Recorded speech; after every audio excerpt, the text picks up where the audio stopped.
Ito, pakinggan po ninyo. Presidente ng PDP Laban at nasa kalagitnaan po ng kampanya ang ating bansa. Political ally po ako.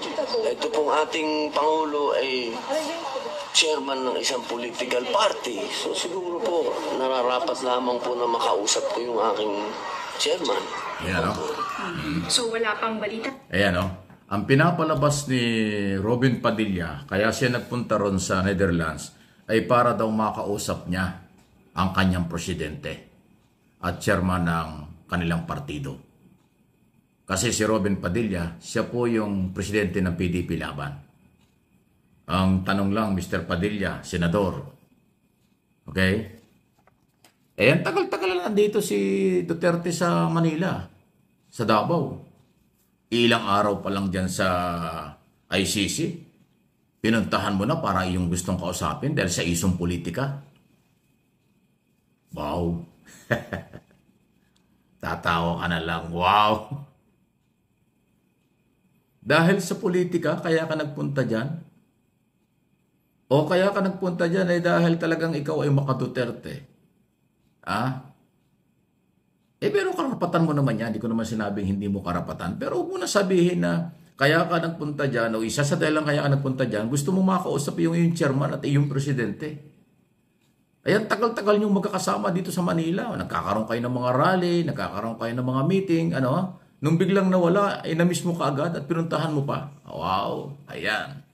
Anyway, sabi ko nga, yan ang palusot ni Robin Padilla, kaya siya nandoon. Tinatanong siya ng media, bakit siya nandoon? Anong meron doon? Anong dahilan?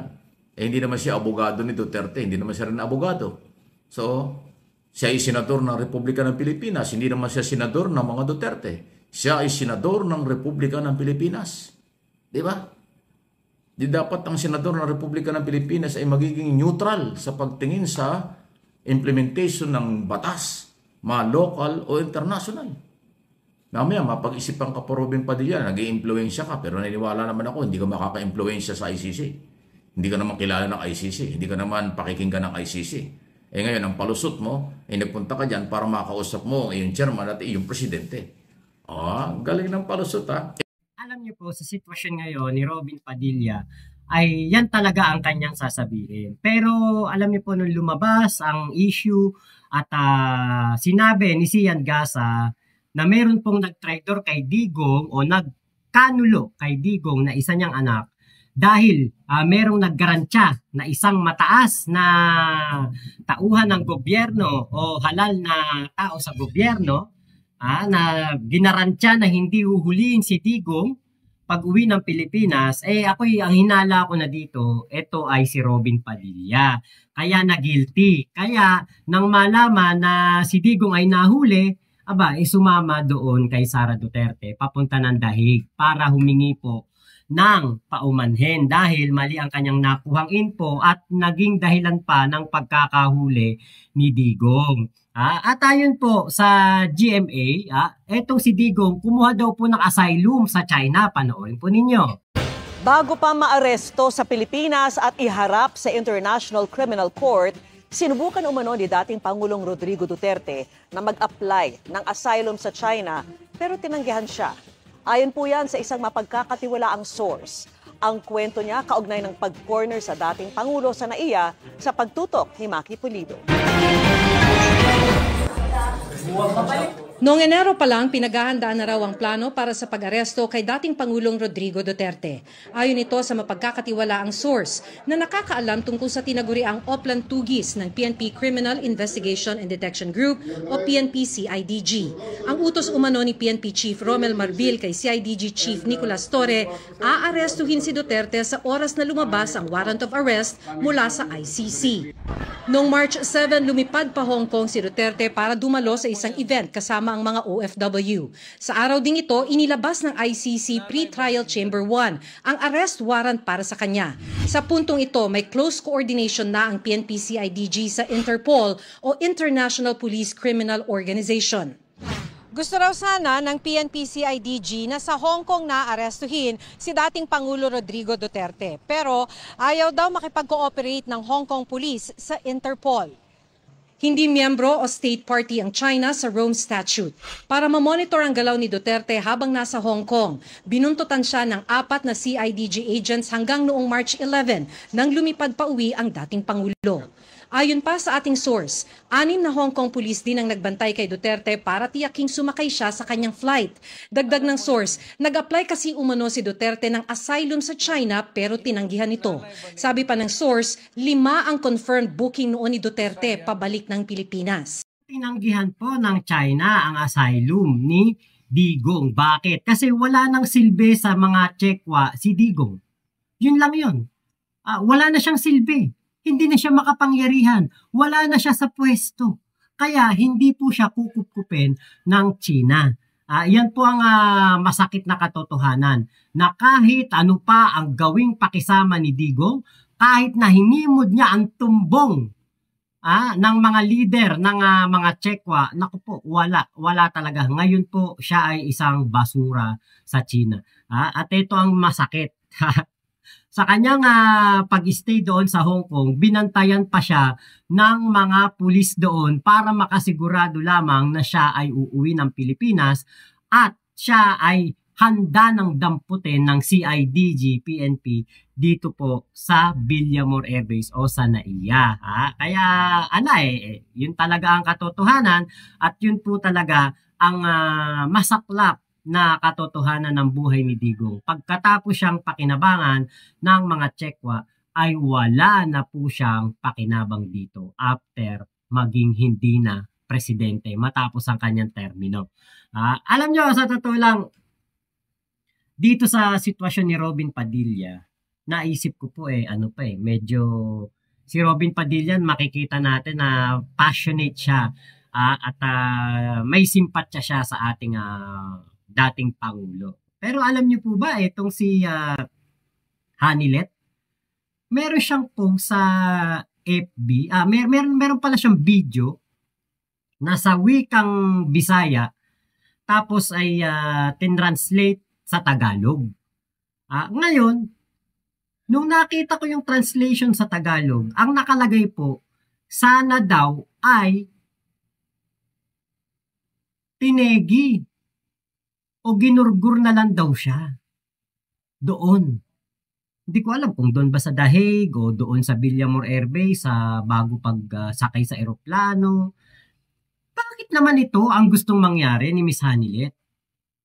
Kasi alam niyo po, kung mahal mo ang tao, hindi mo gugustuhin na magurgur yan. Kung mahal mo ang isang tao, di ba sasamahan mo yan sa hirap at ginhawa, di ba? Yan ang sinumpaan ng mga mag-asawa, hindi man sa simbahan.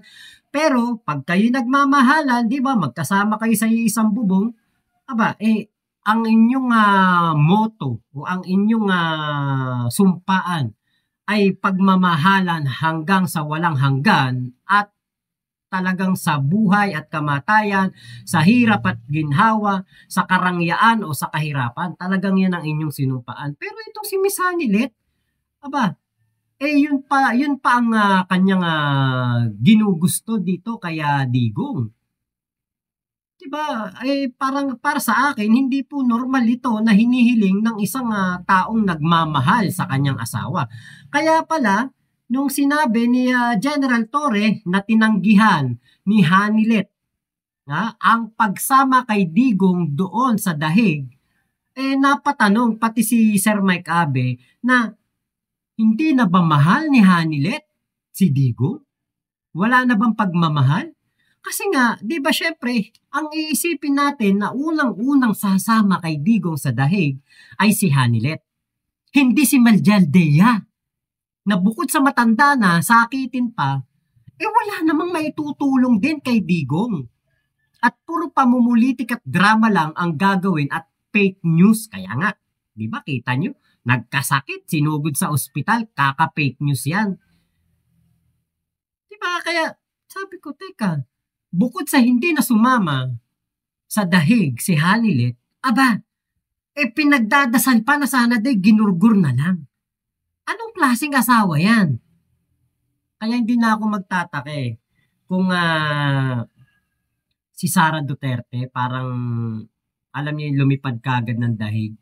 Tapos parang yung parang binabakuran niya yung kanyang ama. 'Di ba? Kahit si Harry Roque hindi nakakapasok do sa kulungan eh. 'Di ba? Tingin ko kumbaga may hidwaan, may sigalot sa kanilang pamilya at isa na nga dito yung siguro baka katulad niyan sa halip na isipin mo na humaba ang buhay ni Digong at siya'y mapagbayad sa kanyang mga kasalanan at eventually baka mabigyan ng pardon, mapauwi dito sa Pilipinas, 'di ba? Kahit na matanda na, 'di ba? Ang isipin mo yung buhay. Hindi yung ganyan na iisipin mo pa na mawala na dito sa mundong ibabaw. Na mas mabuti pa daw na ginurgur o nategi na lang.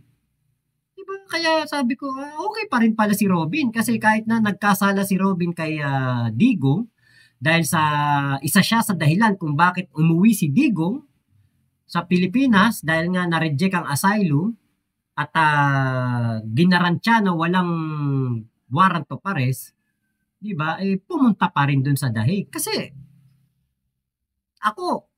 kunwari ako si Hanilet, kahit harangan pa ako ng 10 batalyon ni General Torre, harangan ako ng Sibat, harangan ako ng Kanyon, talagang sasama't sasama ako. Kahit kumapit pa ako sa gulong ng eroplano, sasama ako kay Digong. Kaya lang, hindi yun na nangyari, diba? Yun lang ang tanong natin kay Ma'am Hanilet. Ba't gusto niyo po na mategi si Digong? Meron ako nakitang isang video sa sa FB. Nakapangalan daw lahat kay Kitty Duterte, yung ari-arian ni Digong.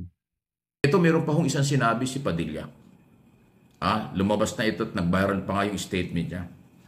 Dahil sa pagiging emosyonal ng mga followers ng mga Duterte, ito kanya sinasabi.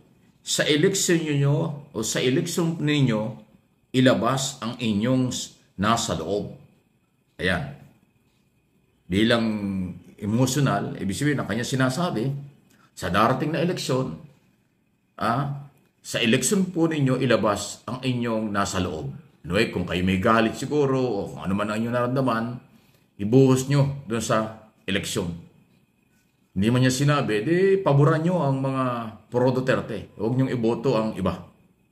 Parang gano'n. Kasi ang kanya sinasabi, tinuturo sa mga DDS, ibuhos na lang. Yung nasa loob nyo ay gawin nyo during election day. Ayan, may kampanya pa. Di ba? Ay karapatan mo naman yan. Alang masama. Nire-relay ko lang para may idea yung mga tao. Dalawang issue ito. Nagpunta ng ICC para makita daw si Duterte. Pangalawa, ang kanyang panawagan, ibuhos na lang ng mga supporters ni Duterte ang kailang emosyon, kung anong kailang nasa sa loob, yung nasa loob nila sa araw ng halalan. Ayan. Di ba? May politika na naman. Anyway, sige lang po. At least meron kayong idea kung ano yung mga hugot, ano ang galaw. Bakit nandoon si Robin Padilla sa Netherlands. Okay? Siya po yung nag-iisang senador na nagpunta ron Wala pang senador na pupunta. At kung ikaw naman senador, bakit ka naman pupunta ron? Di ba?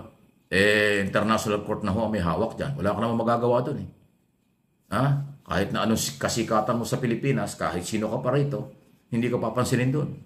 Dahil ang pinapansin lang doon, yung recognized lawyer at saka yung immediate family. Yun lang mo ang kinikilala ron. Pero may limit pa ang galaw doon. Dahil po ang ICC International Criminal Court, hindi katulad ng local court dito sa atin na pwede mong imbitahan yung judge, mag-dinner, pwede kayong walk-in para makipag-dialogue, usap, kung ano man. Ay doon hindi po. Doon sa kanila pag meron kang petition, isulat mo na lang. Isusulatan ka rin kung ni-reject o tinanggap ang petition mo. Walang trial sa mga petition. Walang trial masyado sa kung ano-ano mga motion. Ang actual na trial doon ay ang pag-uusapan ebidensya. Presentation ng ebidensya at presentation ng defense counsel kung paano i-counter ang ebidensya ng mga prosecutor. Ganun po doon. At kaya nga po, itong si Medialdea ay sinoplak ng judge ng ICC dahil po sa kanyang pagdadrama, feeling victim at pag-iinarte na sinasabi niya na kidnapping daw po ang ginawa dito kay Digong sa pagkakahuli at pagdampot ng Interpol sa NAIA. Kaya etong si Medialdea din siguro ay sinibak ni Digong kasi nga puro pamumulitika at puro po pagdadrama ang kanyang depensa. Hindi po yan uubra sa ICC. Hindi doon pinag-uusapan yung mga motion kung ano. Ang ICC, pag na-control ka na yan nila, di po, dahil sa warrant of arrest at hawak ka na nila, na lang po, limitado na ang lahat yan. Lahat ICC na ang may control. Okay? Pati pagdalaw, pati kung ano man, ay ibang-iba sila kaysa di sa atin. Hindi kasulad sa atin ito, may VIP treatment. Pag VIP rito ay nadadalaw kahit anong oras ng pamilya, nadadala ng pagkain, ano pa ba? Nakakalabas ng pasyal-pasyal, dinay lang, ay sa kanila wala. Pag kulong sa kanila, kulong ka. Walang VIP treatment. Ilalabas ka lang kung merong medical problem, for check-up, siguro gano'n lang. Pero yung mga pasyal-pasyal or VIP treatment, walang-wala yan sa International Court. So, ayan po. Anyway, inuulit ko, karapatan ni Robin Padilla magbiyahe doon, pero mukhang hindi naman siya kailangan doon. Okay? At ngayon, inamin na niya in public, dahil pa-interview sa media, na yun pala ang purpose niya. Gusto niya makausap ang dating Pangulo. Ang kanya daw Pangulo gusto makausap at ang kanyang chairman ng partido. At siya daw ay bilang presidente ng partido, mahalagang kausapin yun. Bakit? Hindi naman dyan sa Netherlands ang eleksyon eh. Ang eleksyon ay dito ka magpakagaling kung paano kakampanya at manalo ang iyong kandidato. Nagpalusot ka pa eh. Na kunwari tungkol sa politika ang galaw mo dyan. Hindi. Alam pa kailan mga ICC sa politika ninyo at politika ng mga Pilipino dito sa ating bansa. Ilan po ang ating paalala. Okay? Anong inyong masasabi sa galaw ni Mr. Robin Padilla? Ang senador ng Republika ng Pilipinas. Pero ang mga galaw, kadalasan ay senador ng mga Duterte. Ay bakit ganon? Sabi nga nila. Di ba dapat senador ng Republika ng Pilipinas dahil yan po ay inihalal ng taong bayan. Naging number 1 senador pa nga mula noon hanggang sa 2028. Talaga lang Wala talaga may tatago sa mga galawan. Kailangan nasa ayos, nasa lugar, para nasa tamang usapin din at proseso ang mga sinasabi at ginagawa. Okay? Ayan, kasama sila dalawa doon ni Harry Roque. Buti sana, okay lang si Roque, okay lang si Medialdea kasi mga abogado yun. Although si Roque may problema pa yan dahil hinahanap dito. Hindi ko alam kung ano mangyayari dyan. Kung siya ay madi-deport o paano kasi siya ay parang wanted na rin dito kasi pinaghahanap dito. Okay, wala nga lang warrant of arrest galing sa korte pero hinahanap na siya. At yung issue ng political asylum, tingnan natin kung anong mangyayari doon. Yan ang gusto niya gagamitin si Duterte para makapagtago doon. Parang gano'n. Kasi pag nag-apply ka ng political asylum, gusto mong tumira doon sa bansang yan ng legal. Pero kaya gusto mong tumira sa Netherlands na legal because nandoon si Duterte na kanyang kliyente at kanyang dating amo. Yung ba yun? So, ginajustify lang na nandoon si Duterte pero ang totoo ay nagtatago siya, ayaw niyang harapin ang batas sa Pilipinas kung saan meron siyang kaso at meron siyang dapat ipaliwanag before Quadcom ng Kongreso. Ganon lang dating Huling-huli ang mga palusot. Please like, share ng ating mga video. At kung hindi pa, subscribe. Mike Abi Opinions at MA Pinoy TV. Yun pa ang isang nakakahiya dito kay Robin Padilla. May kasama siya na pugante at wanted ng Kongreso. Kasama sa Kongreso si Robin Padilla, upper chamber sila, di ba? Upper house sila, Senado, lower house, Kongreso, House of Representatives. Di ba? Kita niyo tapos kasama niya si Harry Roque doon sa the Netherlands, sa The Hague. Di ba? Kita niyo kung gaano po mga ka-immoral itong mga taong ito. Si Robin Padilla po kasi ay isang tukmol lamang na naging senador, mangmang, wala ngang alam sa batas. Tapos pumunta sa The Hague para lamang humingi ng pasensya at mag-apology ng personal kay Digong. Kasi kung hindi niya ginarantyahan na walang warrant of arrest, hindi naman uuwi siguro si Digong kahit na-decline ng asylum ni Digong doon sa China. Pwede siyang lumipad sa ibang bansa at doon mag-apply ng asylum. Baka sa Timor-Leste pwede dahil nandoon si Arnie Tevez. Diba? O kaya sa ibang bansa na walang extradition treaty ang ating bansang Pilipinas, diba? Baka pwede siya makahanap ng asylum. Di ba po? Kaya ito ay isang isa pong kumbaga kitang-kita na po na bagsak na talaga si Digong. Ang mga Duterte wala na talaga. Aminado naman si Sara Duterte na wala na talaga si Digong. Hindi na natin mababawi sa ICC.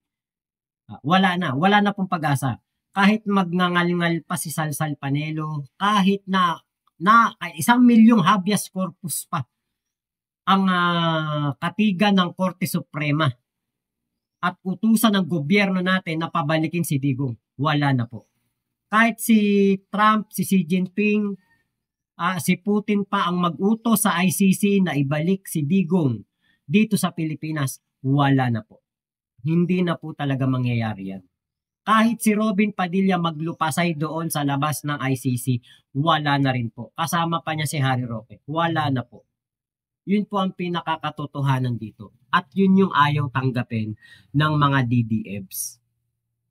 Buti na nga lamang talaga at si Digong po ay nakulong, maganda ang kulungan, maayos, merong magandang higaan, may mga masarap na pagkain, may gym, may library, may TV, nakakagamit pa ng cellphone.